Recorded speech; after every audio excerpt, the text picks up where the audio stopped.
Oi, gente, tudo bem?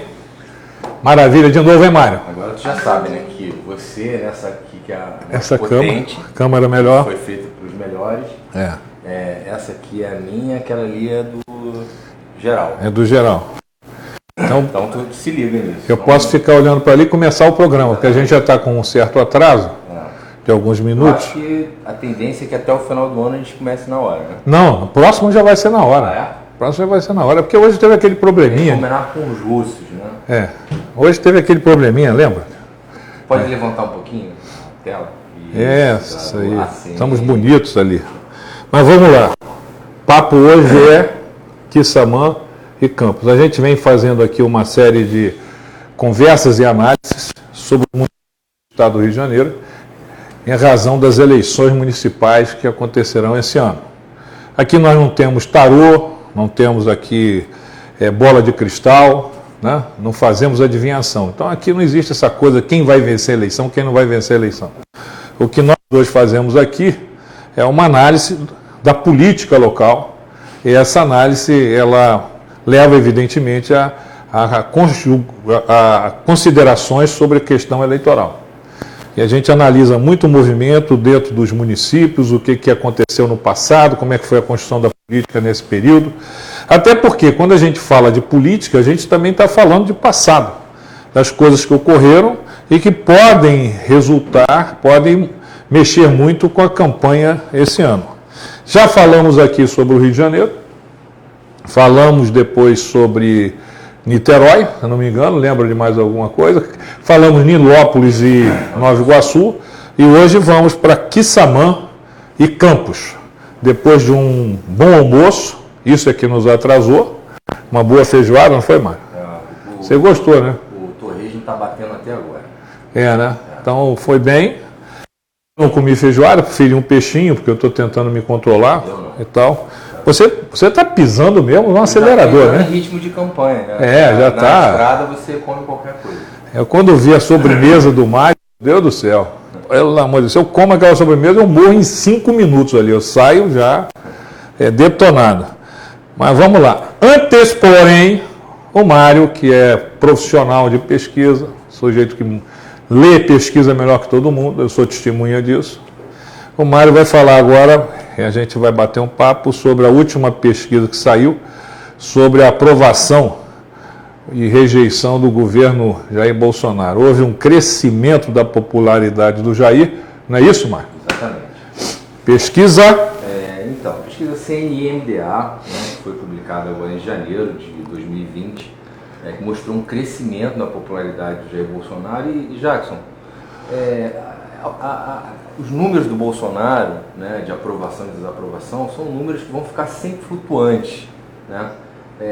Eu considero que o que o Bolsonaro faz tem um impacto muito maior do que as bobagens que ele fala.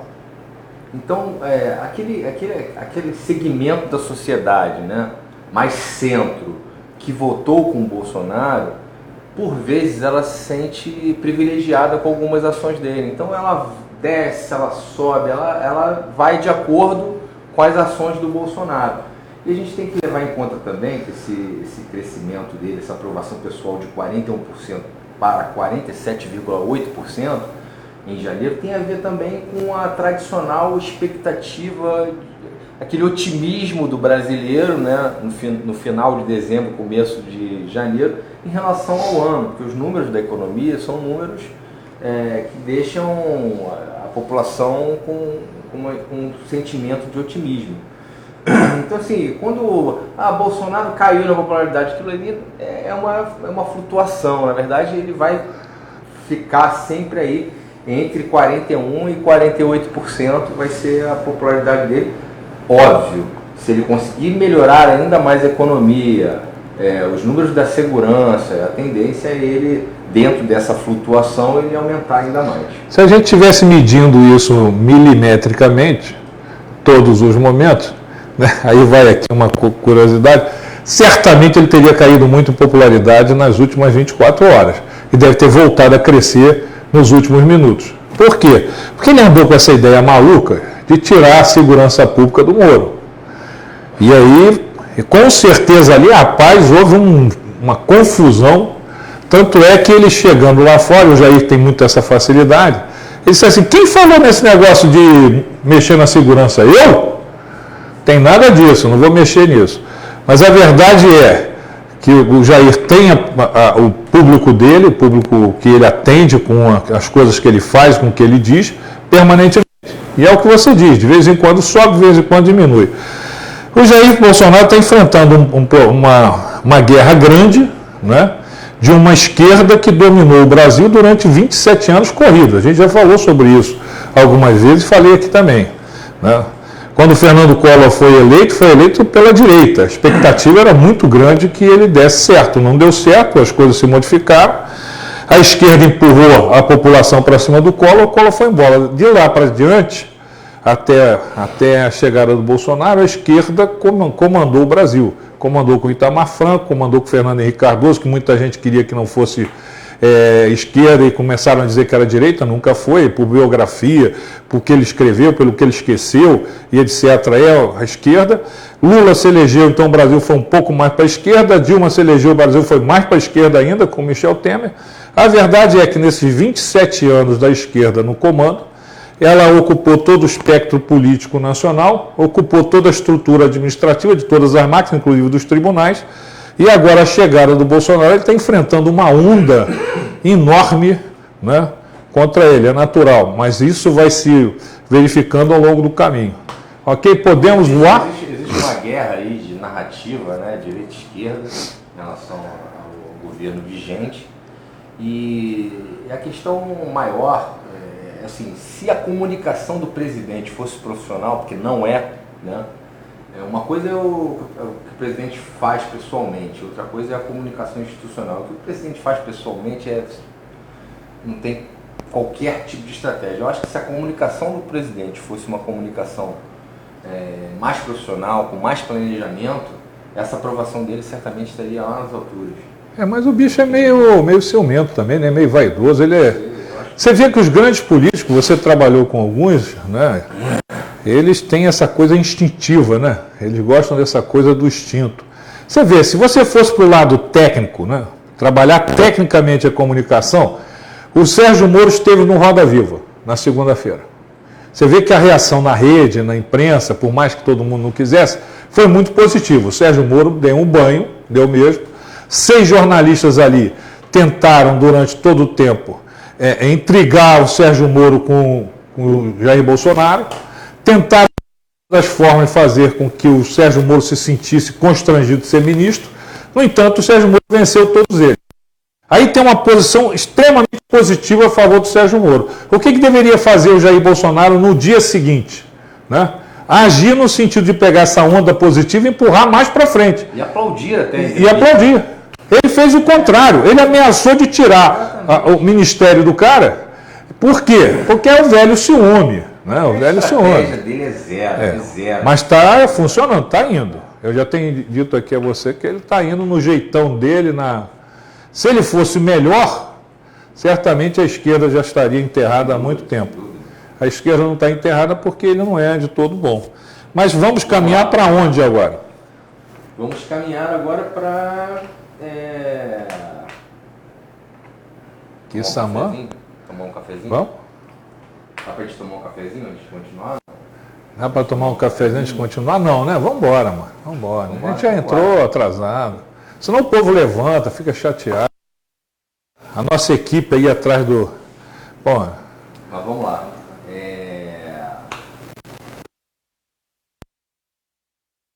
Vamos embora. Quissamã vai você. Eu? Já. Cidade fantástica, maravilhosa. Mas pequena. Você já chegou a calma. dormir lá alguma vez? Não, uma vez. Você conhece bem Quissamã. Eu tenho até alguns amigos que fiz. Fátima é prefeita lá. Fátima é prefeita. Cidade que por muito tempo foi dominada pela família Carneiro, né?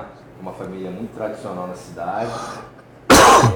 E em 2016 a população resolveu dar uma chance para uma pessoa de fora da família, ou apoiada pela família, enfim, naquele momento o candidato era o Armando Carneiro.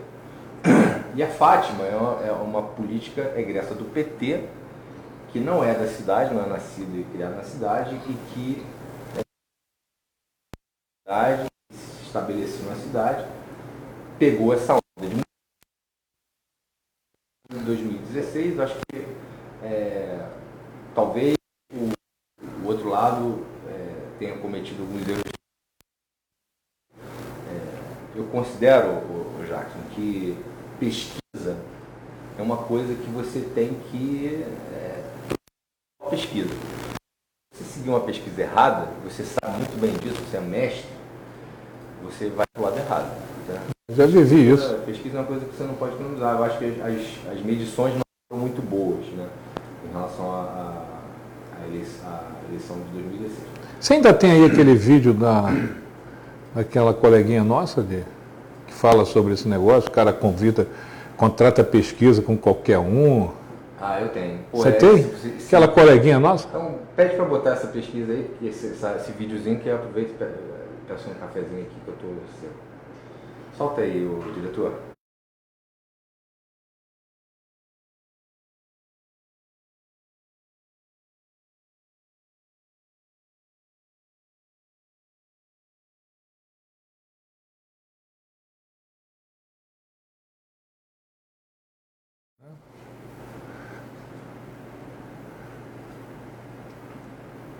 Vamos lá. Já conseguiu achar a nossa colega? Você conhece essa menina? Conheço. Quem é ela? Eu acho ela uma menina muito bacana. É bonita, Ela né? conseguiu resumir uma campanha eleitoral, o que se faz hoje com campanhas eleitorais, né? De errado. Não que ela faça errado. Não, ela mostra tédio e insatisfação com quem faz errado. Com quem faz errado. Acho que a gente vai ter que continuar seguindo o nosso caminho sem ela, né? Não, acho que ele vai agora. Será que ela entra agora, mãe? Agora. Olha a expectativa. Diretor. Brasil inteiro esperando a nossa audiência, como é que tá? Brasil inteiro.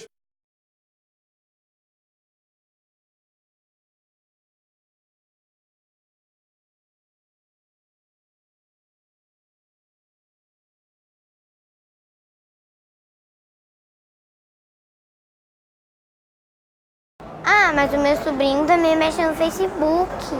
Ah, o cara da minha esquina faz uma pesquisa ótima. Ele acerta tudo. Ele acerta porque ele dá o resultado que você quer. Tem um amigo do pagode que faz um digo maravilhoso. Ai, contratar marqueteiro é caro. Você nem conhece minha cidade? Ai, o Bolsonaro ganhou sem marqueteiro. Põe uma coisa na sua cabeça. Você não é o Bolsonaro. Pra que eu preciso de fotógrafo se eu posso fazer as fotos no meu celular? Eu prefiro fazer a campanha com o Zé da Escandonga, que só vai me cobrar uma cachaçinha.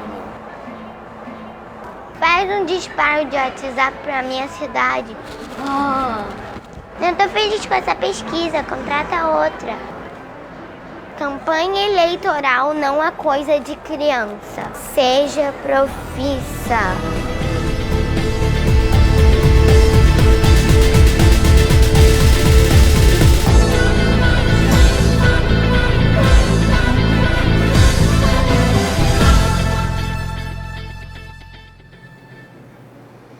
Falando de pesquisa. É isso aí que a minha filha brilhantemente... Sua filha?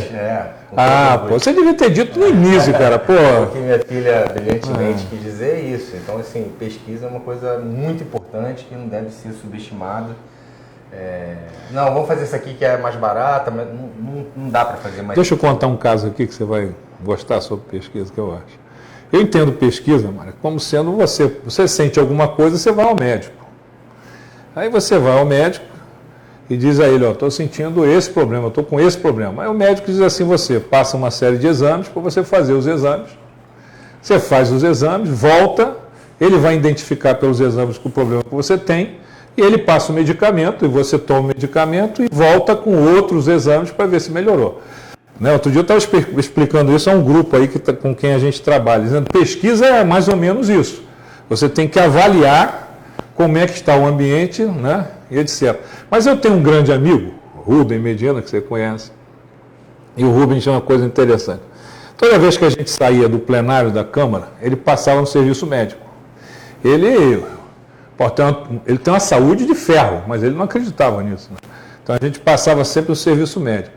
Chegava lá, quando o cara media a pressão dele, e estava tudo certo, ele aborrecia o cara, dizia assim, pô, esse aparelho está errado. Entendeu? Porque ele queria um aparelho que mostrasse que ele estava sentindo aquilo que ele não tinha. Pesquisa, tem muito cara que faz isso, ele quer a pesquisa feita por qualquer maneira, e ainda tem mais, eu já vi candidato dizer assim, vamos fazer uma pesquisa? Vamos.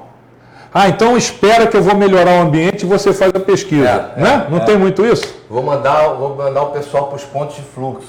Vou mandar o pessoal para... Pô, não dá, né? Mas a questão é a seguinte... Já, voltando aqui, Samã e a pesquisa.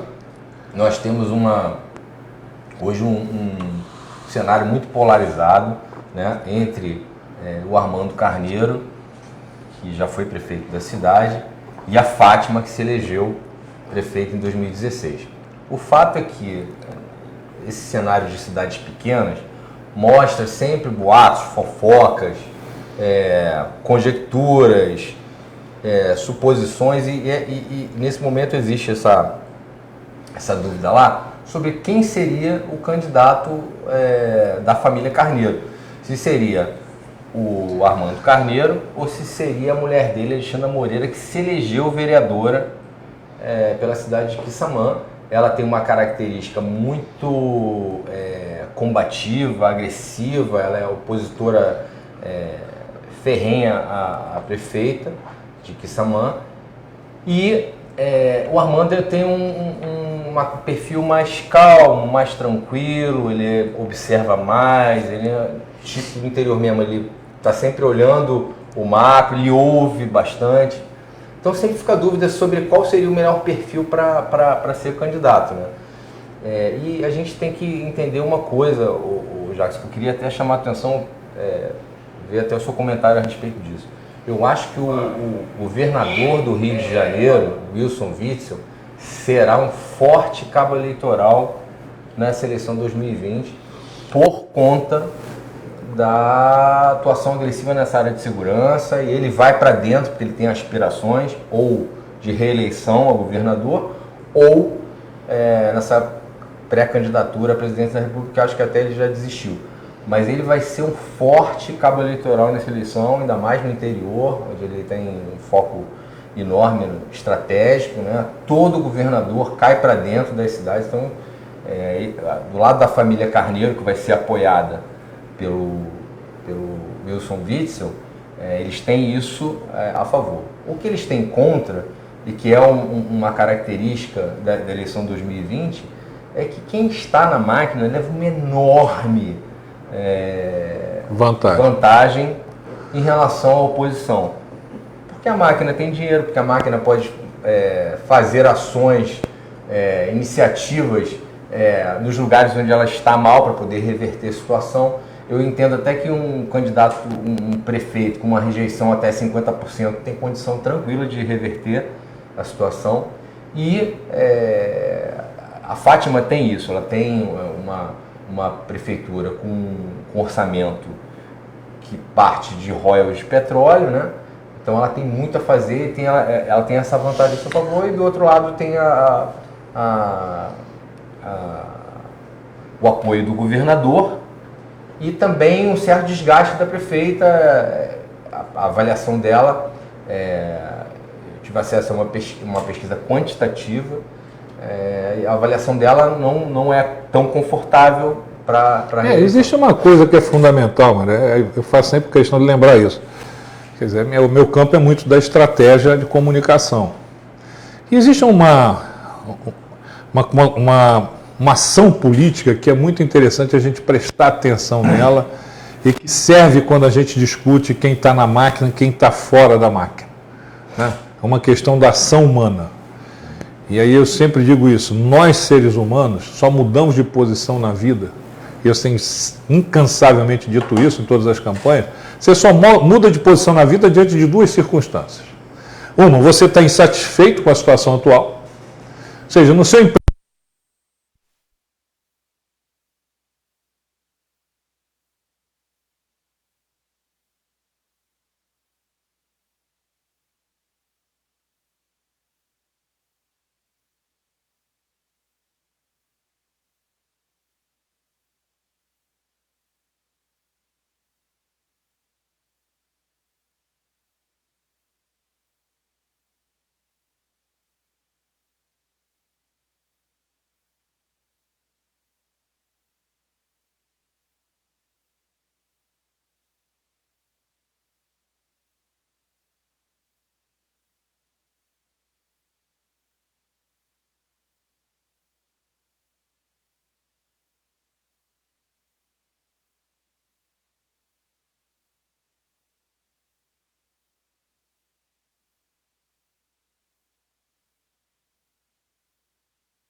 É o telefone do prefeito aqui, a gente pode até ligar para ver se ele... quem que você tem? Do Armando. Ah, pô, então vou ligar para ele. Para ver se de repente ele pode bater o martelo, né? É, porque se você tem essa intimidade... Não tenho não. Não? Tenho, Ah, tenho garoto. intimidade, não tenho essa intimidade não. Vamos ver aqui. Vamos falar lá.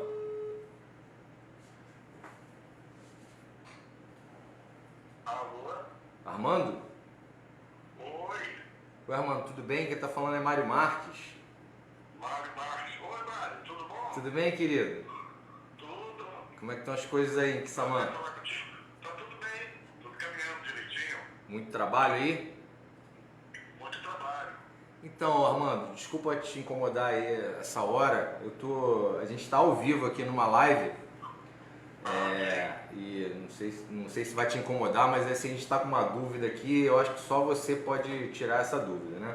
Eu estou aqui com o Jackson Vasconcelos. A gente costuma fazer lives semanais para comentar o cenário político das cidades. A gente está fazendo aqui uma análise do cenário aí de Quissamã e surgiu uma dúvida sobre quem seria de fato o candidato aí dentro da sua casa. Seria você, Armando Carneiro, ou sua mulher, Alexandra Moreira, que é vereadora da cidade. Então, como existe esse boato, essa dúvida na cidade, eu queria ouvir de você, enfim, se vocês já definiram, se vocês não... Nós já definimos. Não, nós somos com o pré-candidato, né? Ele só é candidato ainda, mas o pré-candidato sou eu, né? A Alexandra vem candidata a vereadora. Ah, tá. Então vocês já definiram isso. O candidato que vai enfrentar a prefeita, então, é você. Tá vendo, já? Sou eu. Nós fizemos várias avaliações, tivemos com o presidente do partido, PSC, pastor Everaldo.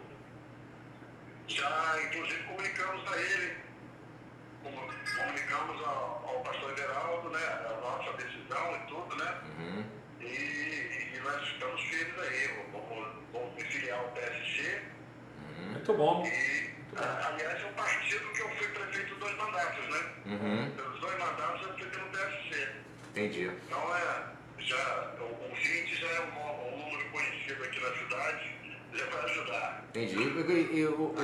Você quer fazer uma pergunta para ele, ou já? Não, só perguntar sobre a questão do governador. Se você está no PSC, o governador vai partir para dentro aí, né? Não, com certeza. O governador, ele tem um apreço muito grande, um carinho muito grande por Alexandra. Alexandra, minha esposa vereadora, quando ele tinha menos de 1%, Alexandra apoiou ele para governador, acreditou desde o início. Então, de lá para cá, a relação é excelente com o governador. Então, ele também já está ciente e vai apoiar. Ele, a princípio, gostaria que a candidata fosse a Alexandra, mas entendeu que a gente tem que procurar o cenário que é mais fácil. Então, as pesquisas apontaram que a gente está com um potencial melhor para enfrentar aqui a máquina na cidade. Entendi. O governo do estado é fundamental para vocês em Quissamã, não? Oi? O governo do estado, para quem vai administrar a cidade, é fundamental, não é não? Ah, com certeza. O governo do estado é fundamental. As parcerias que possíveis, né, são muito importantes para a nossa cidade. Pequeno, interior. Ô, Armando, então você está pronto aí para a guerra? Porque vai ser uma guerra. Você está pronto para a guerra? Estamos prontos para a guerra. Estamos aqui organizando os partidos. Vamos andar também com progressistas. O Partido Progressista vem para o nosso lado, o Partido Solidariedade. E a gente está organizando as nominatas de vereadores e estamos na luta, né?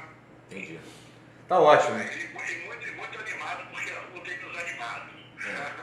Eleição, eu sempre digo isso, eu converso assim longamente com o Jackson, a gente praticamente hoje é quase marido e mulher, né? Não, Eu tô falando aqui, eu tô mastigando aqui, eu tô no churrasquinho do Genésio.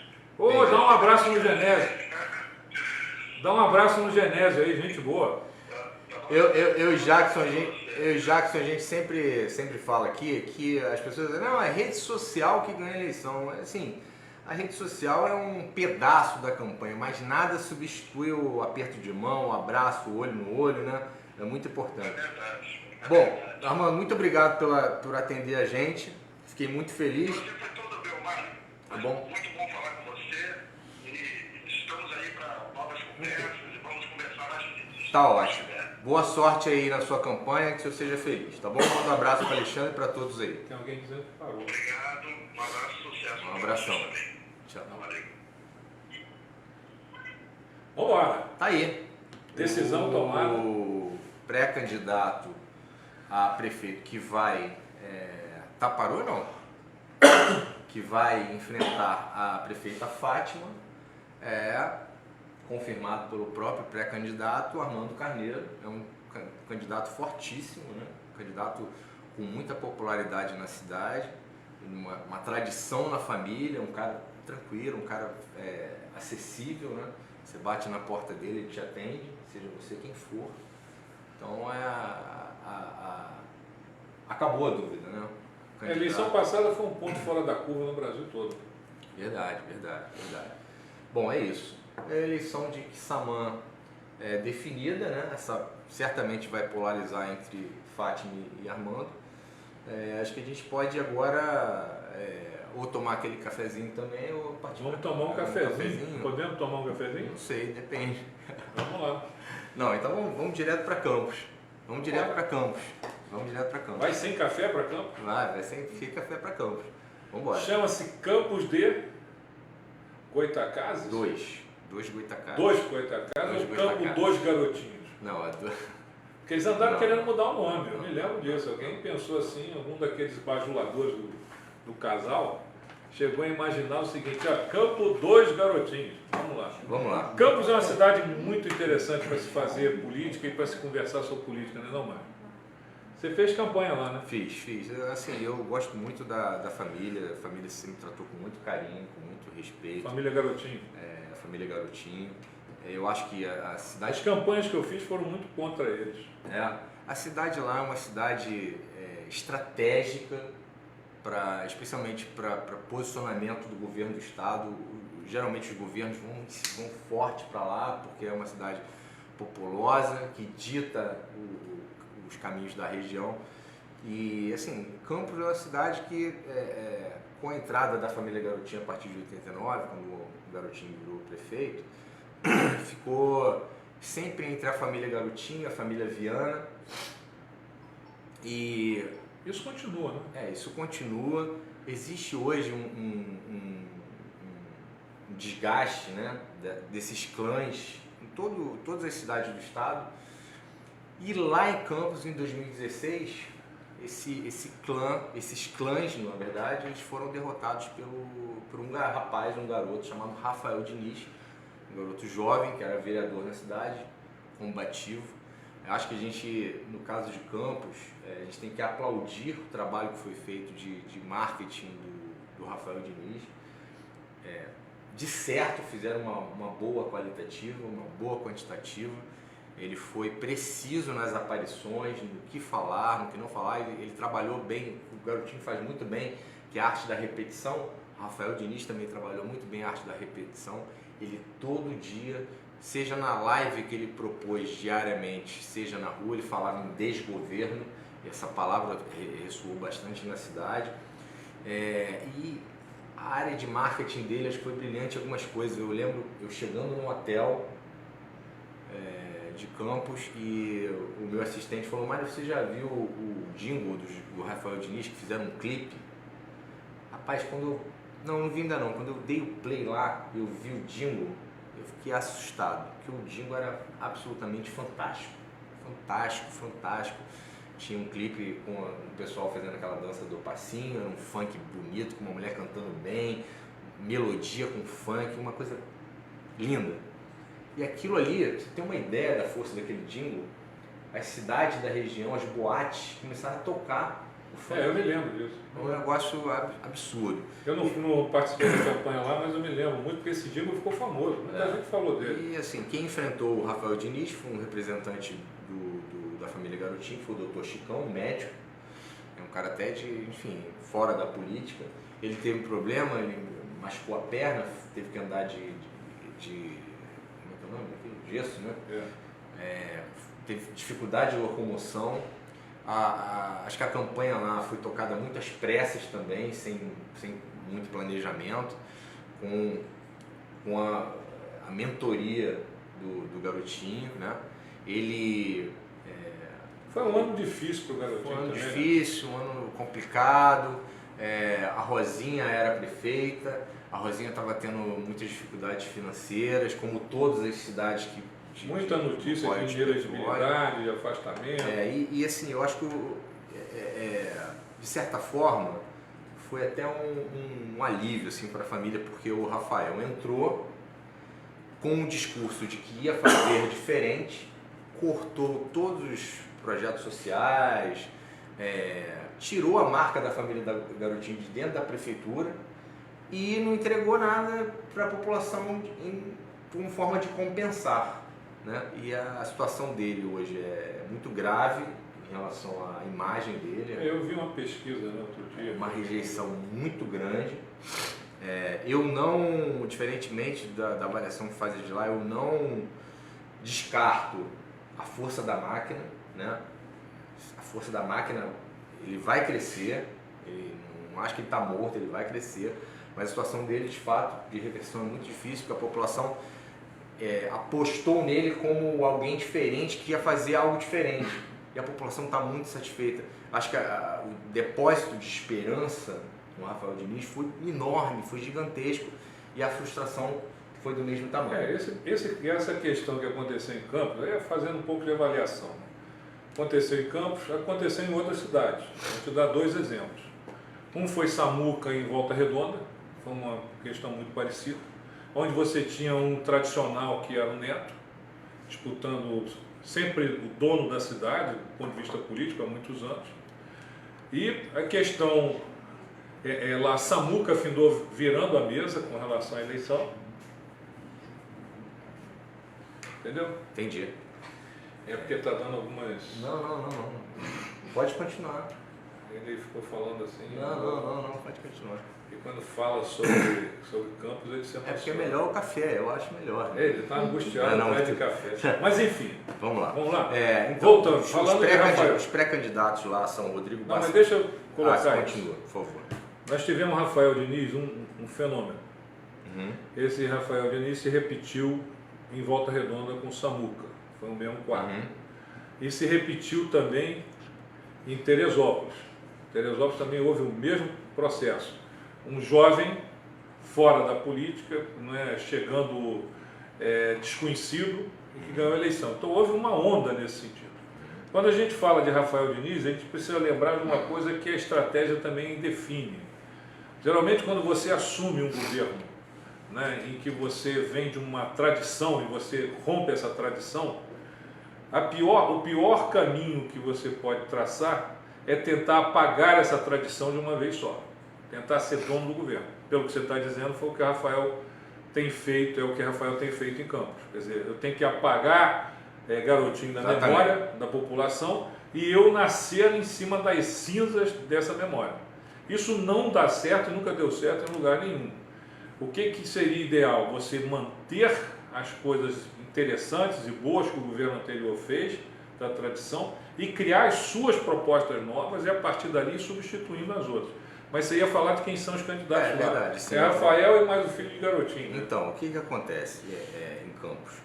Existe um drama, né, para a região, que é essa coisa que está na justiça, acho, no STF, sobre a partilha dos royalties. Né?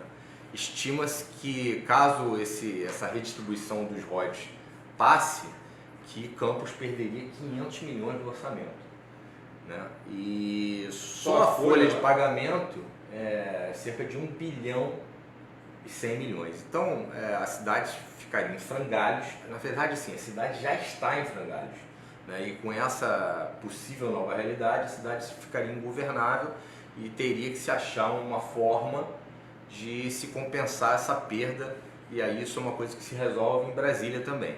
Mas o fato é que, além dos candidatos hoje, dos mais fortes, os que pontuam melhor nas pesquisas, os da oposição, além deles terem um certo receio de ir para a máquina pública, porque entrar na máquina pública é receber uma responsabilidade jurídica que às vezes compromete a vida do cara para o resto da vida. É o caso dos garotinhos. E vários deles, na verdade, assim, 80%, e às vezes não é nem corrupção, às vezes não é problema, às vezes é um secretário que faz uma rúbrica errada e acabou a vida do prefeito. Então, assim, eu acho que já existe esse temor em virar prefeito e estragar a sua vida que é limpa, né? E agora, qual o prefeito que quer virar prefeito de Campos dos Goytacazes e receber um presente desse de menos de 500 milhões no orçamento? Então, hoje os pré-candidatos possíveis mais fortes seriam o Rodrigo Bacelar, o Caio Viana, que foi candidato em 2016. Caio é um garoto bom, cara, eu conheci ele. O Gil Viana, que é deputado estadual pelo PSL. Não tem nada a ver com ele. Não tem nada a ver, não é da família, mas eu acho que o Gil Viana, se eu não estou enganado, o Gil Viana foi vice do Caio Viana em 2016. Agora eles estão se brigando, se socando lá. O Vladimir Garotinho, o Vladimir é um cara que quer entrar, ele foi o último da família a entrar, ele quer entrar por política desde 2014, que ele quer ser candidato a deputado, e o Garotinho só o liberou aí na eleição de 2018, ele virou deputado federal, um mandato muito bom, combativo, mas sem aquela centelha agressiva, que é mais característica do pai. Ele trabalha focado em emendas para a região, né? Ele tem um perfil mais tranquilo, mais calmo. A Clarissa, ela se baseou no Rio de Janeiro, e o Vladimir se baseou na região, especialmente na cidade que ele mora, que é Campos. Então, ele é um candidato fortíssimo, né? Ele é o contraponto ao Rafael Diniz nesse momento, tipo, eu não quero mais o Rafael Diniz, então eu vou pro Vladimir. O Caio Viana vem perto, né? E depois o Gil Viana, e parece que o Rafael Diniz está lá embaixo com um percentual bem abaixo do que ele precisaria. Você só tem jovens, tipo. Só jovens, exatamente. E a coisa interessante é que, Jaco, se o Caio e o Vladimir se juntam, seriam duas famílias se juntando, dois jovens Que já tiveram juntos. Com uma bobagem. Cheios de gás, né?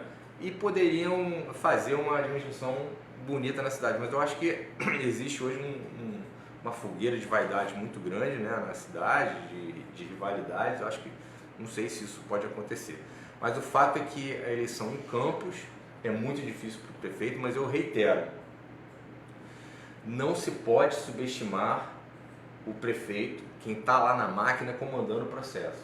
A diferença de possibilidades, de iniciativas em relação à oposição é enorme. Existem regras para perder a eleição. Uma delas é subestimar o adversário. Outra delas é superestimar a si mesmo. São regras fundamentais. Eu já vi muita campanha, muita eleição, e você vê o sujeito que subestima o adversário. O adversário vem, não está esperando, vem andando, quando ele menos espera, bum, tomou-lhe uma. Nas campanhas que a gente já está fazendo... Fizeram isso com o Bolsonaro. Verdade. Fizeram isso com o Trump também nos Estados Unidos. Não é coisa nacional, não. Verdade. Por que o Trump chegou até onde chegou? Porque no partido republicano, no partido dele, ele dizia, você é um maluco, não vai a lugar nenhum, deixa ele ir. Aí foram andando. Quando perceberam, o cara já tinha abocanhado o partido. Aí disse assim, porra, mas agora, não tem a menor chance, você é um maluco, você é um louco. Aí foi para a campanha, a Hillary vai engolir isso. O cara ganhou, subestimaram Jair Bolsonaro. Subestimaram muito, né? E subestimaram de tal forma que eles montaram, todos os adversários montaram a estratégia em cima do fato de subestimar o Jair. Ou seja, deixa ele ir porque ele não vai ter tempo de televisão. Ele não vai ter dinheiro. Quando chegar a campanha, a gente encaçar para ele. Em debate ele vai ser um desastre. Aí ficou todo mundo naquela coisa de empurrar para frente. Só que o cara teve uma facada, virou anúncio, virou notícia internacional. Não participou dos debates pela facada. Subestimaram o cara, do mesmo jeito que estão subestimando hoje. Mas voltando então... Jackson, eu tenho conversado muito com pré-candidatos, né? Tanto as campanhas que a gente já faz como pré-campanha, quanto candidatos que pretendem se candidatar e estão observando o cenário, né? Eu tenho falado, se você não tem força financeira, se você vai observar o cenário, sente em frente ao computador e faça uma live diária, converse com a população, vai se espalhando. Mas, cara, não sei, eu acho que a pessoa vai ficar chateada, vai aparecer todo dia, não sei o que. Sempre tem uma desculpinha para... O candidato da oposição tem que meter a cara agora. Não adianta, em cidades pequenas, você até releva essa paralisia. Mas em cidades enormes, como Campo, São Gonçalo, como é que o cara vai ficar esperando? Para você ter uma ideia, em 2016, nem o Rogério, nem a Rosângela Gomes, nem o Rogério Lisboa, nem o delegado Carlos Augusto conseguiram rodar a cidade inteira no tempo de campanha. Não conseguiram, a cidade... Claro que não. Então, assim... O cara tem que estar em campanha o tempo todo. O processo alternativo é live diária, conversar com a população, é isso que eu queria dizer. Eu vou contar uma historinha, mas antes a gente tem que entrar com o nosso comercial, que a regra é essa, né? É assim, nossos comerciais. Me disseram aí, tem um vídeo bacana aí do seu trabalho. É do meu? Entra eu agora? Eu não vi ainda. Vou ficar em posição de sentido. Não vi ainda, isso. Vira pra cá que eu quero ver. Passa pela sua cabeça ser candidato? Você pretende ser candidato? Você já foi candidato alguma vez? No momento você está ocupando alguma função, algum cargo que você conquistou com eleições? Então não tenha dúvida, você tem um projeto político. E todo projeto, principalmente projeto político, depende de uma estratégia. E aí nós estamos falando da nossa praia, da nossa experiência, da maneira como nós podemos ajudar você. Porque nós trabalhamos com a elaboração e avaliação de estratégia há muitos anos. Porque com a estratégia correta, a gente consegue ajudar você a elaborar o discurso e a mensagem, que são peças fundamentais, é o primeiro passo de um projeto político. Porque com a estratégia correta, a gente consegue ajudar você a definir corretamente quais são os veículos que vão transmitir esse discurso, essa mensagem.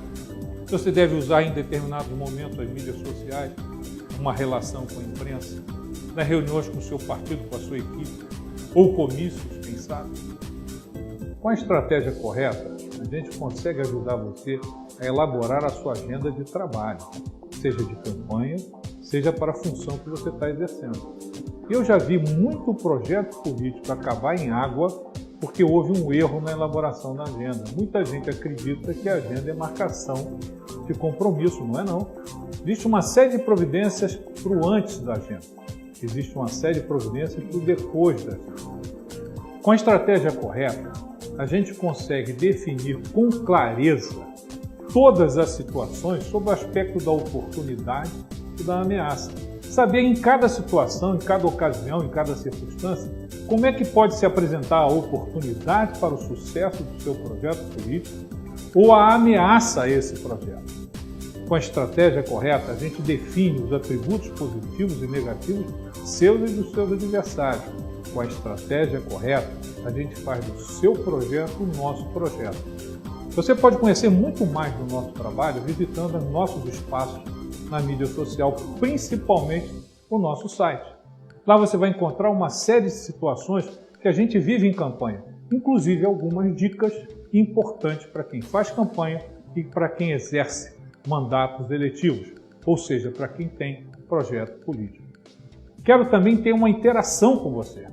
Então, aproveite a oportunidade e se identifique, para que a gente possa trocar ideias, possa fazer do seu projeto político um projeto político nosso. Muito obrigado.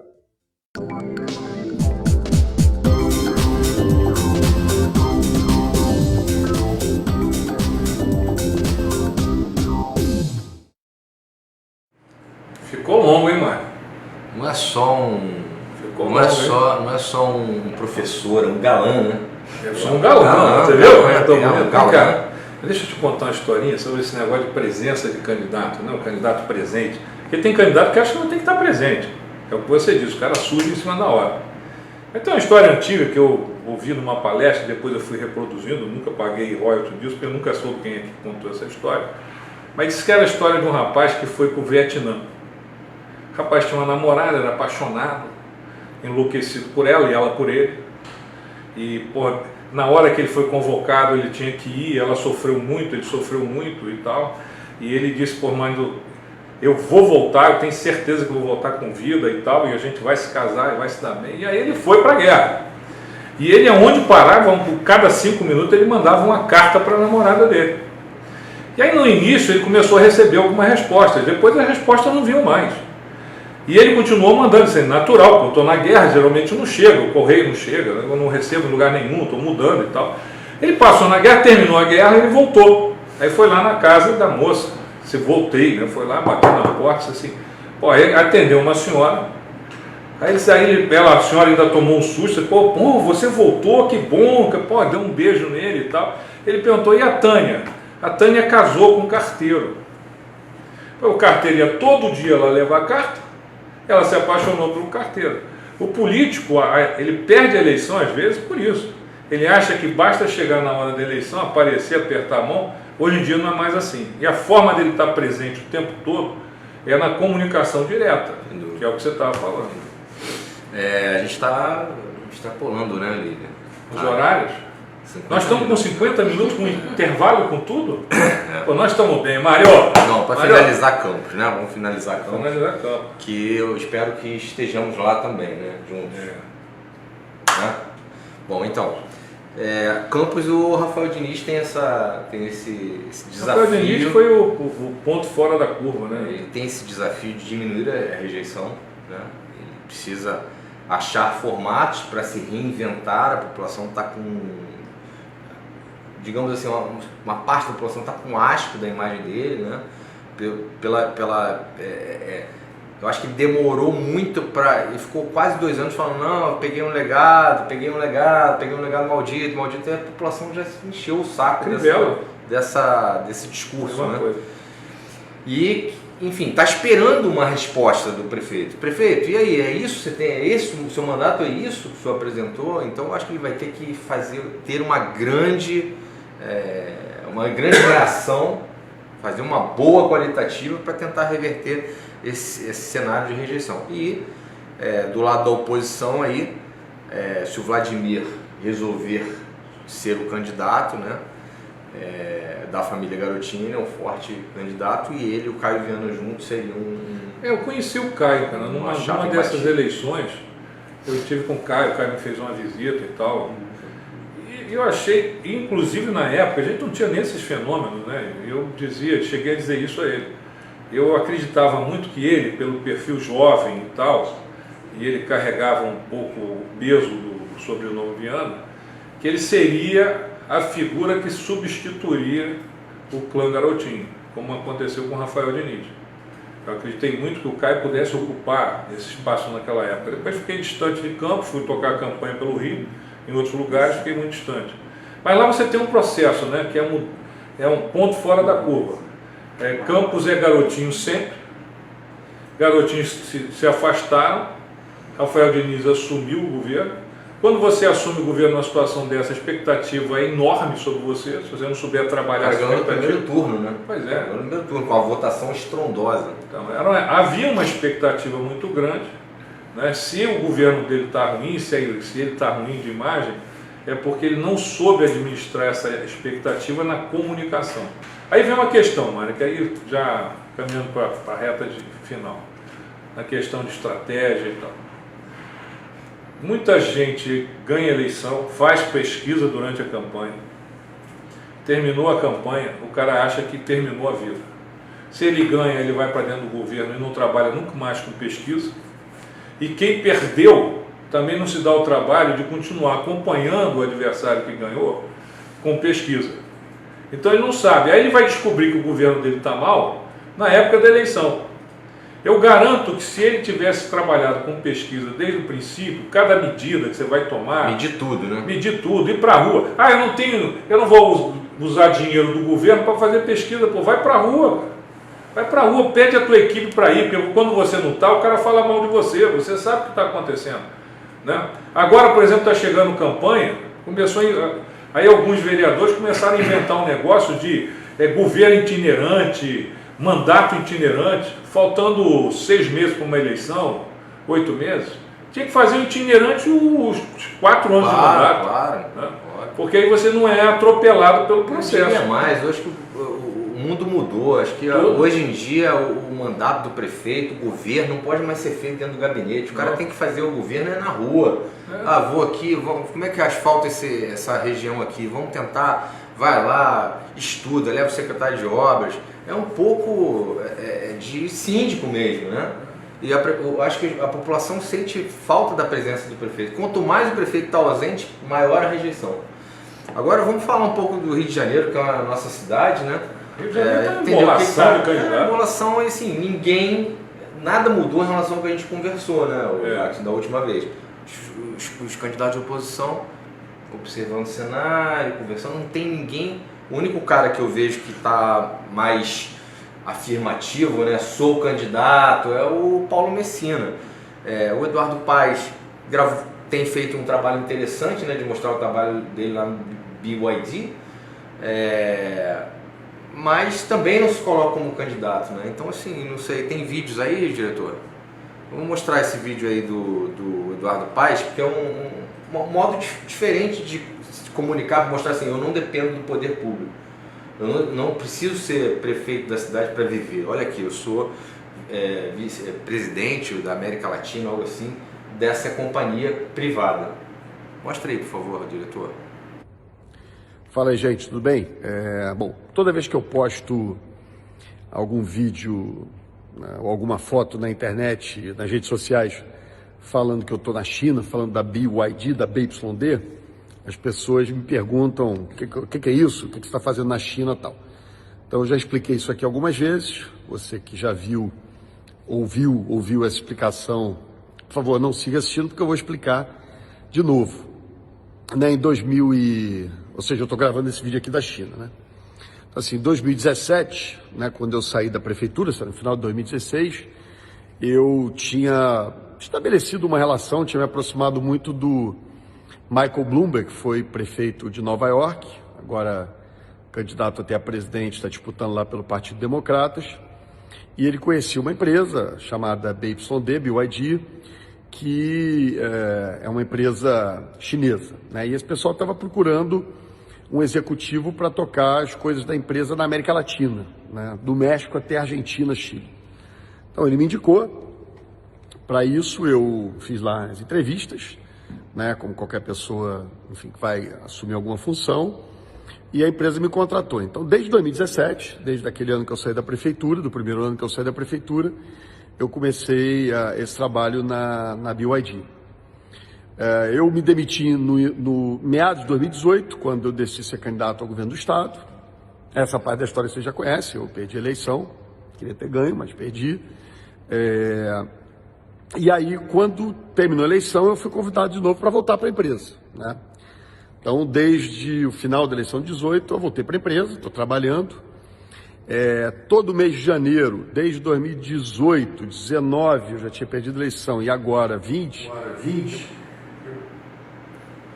Você vê, é uma comunicação interessante essa, né? Dele se desligar, porque ele é um cara político, profissional, está há muito tempo na política, embora jovem, né? Relativamente jovem, mas ele achou uma forma de se comunicar fora da política. E essa forma de se comunicar fora da política, esse cargo numa empresa privada, eu acho essa estratégia muito interessante para dar uma nova roupagem para ele. O que você acha? Eu também achei. O Eduardo está dando satisfação, né? A rigor, ninguém perguntou, mas ele está respondendo, né? Eu estou aqui, eu estou vivendo disso, no fundo eu acho que o que ele quer dizer é isso, né? Como o Eduardo é profissional, né? Eu digo profissional de política, vive disso, isso aí deve ter nascido em razão de alguma pesquisa, de opinião, né? Em algum lugar ele deve ter ouvido o seguinte: cara, explica o que você anda fazendo, que as pessoas não estão entendendo muito bem do que você vive, né? Quer dizer, ele está evidentemente se preparando para a eleição. O mais importante é a capacidade de se comunicar diretamente. Exatamente. E não tem limite. Ele diz: eu estou aqui na China.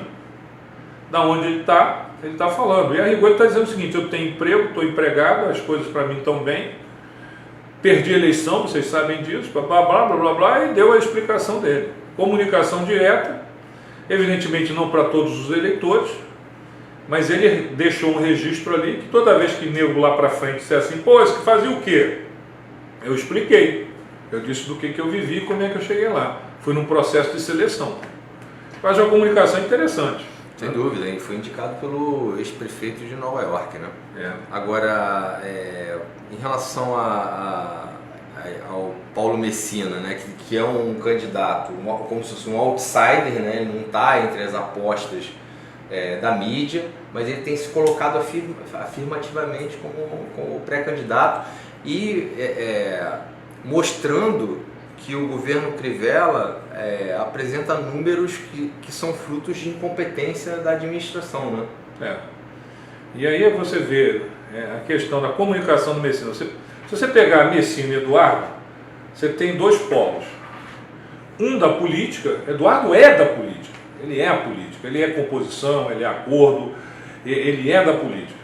O Messina aparece no processo como alguém que é da sociedade.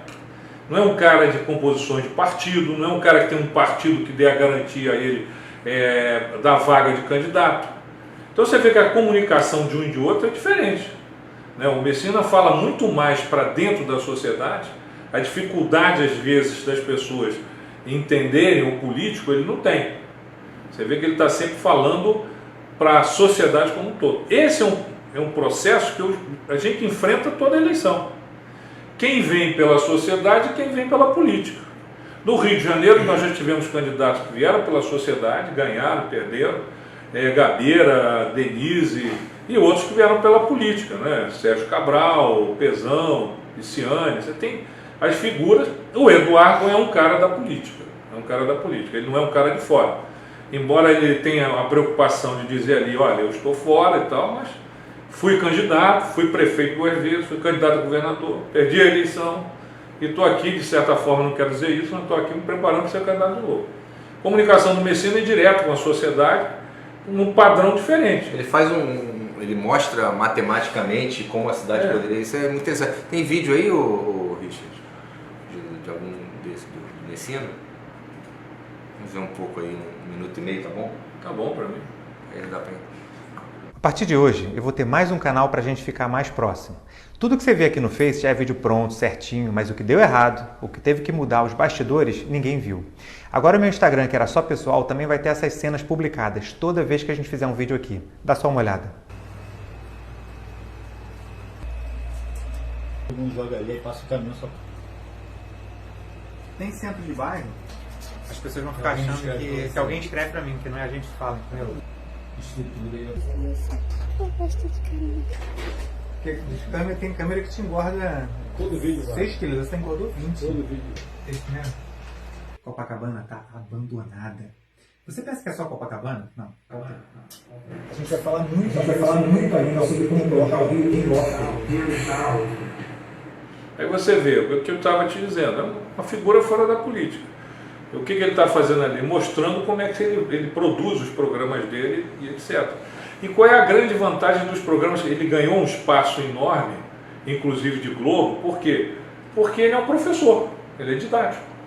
Então ele pega lá os números que a prefeitura apresenta e faz desses números, traduz isso para a linguagem da população. E aí você vê, quem quiser assistir, é interessante, ele está sempre presente.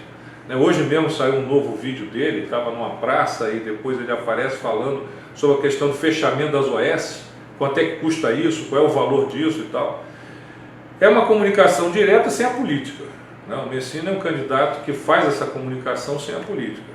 Então, como a gente comparou esses dois, Eduardo pela política e o Messina por fora da política. Você sabe que a semana passada eu tive um encontro com a pré-candidata do PSDB, pelo PSDB, à prefeitura, Mariana Ribas, né?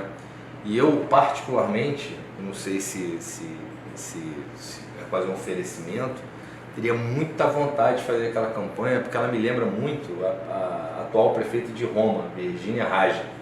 É uma mulher bonita, sedutora, fala bem, se expõe bem, tem bons planos. E eu vejo assim hoje, inclusive, Mário, eu recebi uma pessoa no meu relacionamento, um amigo antigo, que já fez campanha junto, me fez uma pergunta sobre ela. Como é que você está vendo a questão da Mariana? E eu tenho mesmo, eu peguei o teu sentimento, você me passou isso, é o sentimento que a gente tem. É uma aposta boa, não seria aposta ruim. O grande problema é que o PSDB, aí é o grande problema dos partidos, o Paulo Marinho com o PSDB, eles estão dando à Mariana uma função de coadjuvante. Ela já entrou no processo como coadjuvante. Não há ninguém que acredite na candidatura dela, com possibilidade, a não ser que ela queira ser vice do Eduardo Paes. Então isso dificulta. Mas você tem razão, eu até hoje no comentário que me pediram, eu disse isso, é mulher, é competente, tem informação, tem história. Passou pelo Ministério da Cultura. Passou pelo Ministério da Cultura e tal, sabe falar bem, tem boa postura. Então eu acho que poderia surpreender. A maldade, eu não diria com muita força, mas eu não tenho outro nome, a maldade é o PSDB organizar uma candidatura para ser linha auxiliar do Eduardo Paes em cima de um projeto que não tem nada a ver com o Rio de Janeiro. E não é o Eduardo que não tem nada a ver, o projeto do PSDB hoje é Dória. Tudo que o Paulo Marinho está fazendo e as composições está fazendo, o lançamento dessa candidatura com a candidatura fantástica e morre como coadjuvante, é porque todo o PSDB está voltado para a candidatura do Dória. E aí eu chamo a atenção para uma questão que eu tenho levantado sempre. Meu Deus do céu, está na hora de parar de pensar em São Paulo. O Rio de Janeiro não pode ir a reboque mais desses projetos curiosos, como foi na eleição passada. Na eleição passada, o Rio de Janeiro se empenhou na candidatura do Alckmin. Entendeu? Porque o candidato a presidente, cara, vamos pensar no Rio de Janeiro. Aí deu no que deu. Tá certo? Jogaram errado, deu no que deu.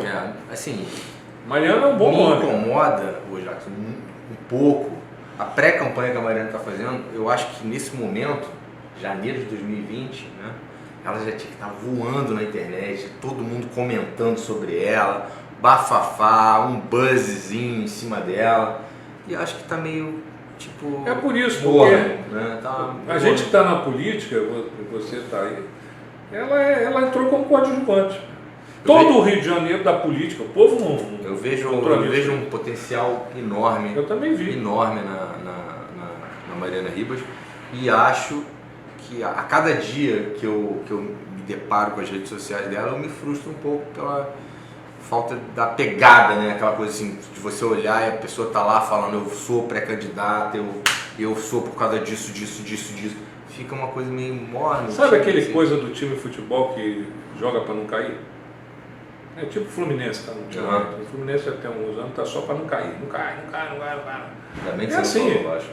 Não, o Vasco nunca. O Vasco tá tudo tranquilo. Obrigado. Porque você é vascaíno. Fora campeão. Sou fora Campelo. Eu também, se fosse vascaíno, tivesse ali brigando, eu diria fora Campelo. Eu digo a você o seguinte, mas trazendo a comparação, é brigar para não cair. O que está acontecendo com o PSDB lançou uma candidatura para ser coadjuvante. O PSDB, que nunca teve vida no Rio de Janeiro, perdoe-me lá o Otávio Leite, o Luiz Paulo Corrêa da Rocha e tal, nunca teve. A última existência concreta do PSDB no Rio de Janeiro foi com Marcelo Alencar, que nem do PSDB era, no sujeito do PDT. Mas o PSDB nunca se construiu no Rio de Janeiro, como o PT também não. O PT também nunca se construiu aqui. O que você pode fazer hoje, aí você tendo uma candidatura dessa como da Mariana, era o PSDB pelo menos tentar disputar esse espaço. Não quer porque Paulo Marinho colocou a Mariana como coadjuvante no processo. E ela está ali como coadjuvante. Então, a questão ali é o seguinte, se o Eduardo vai escolhê-la como candidata a vice ou não. É só isso que eles vão fazer. Bom, é isso. Sextou? Sextou, Acabou? Acabou, está todo mundo nervoso já. Eu quero muito dizer o seguinte, foi um programaço, um programa de 1 hora.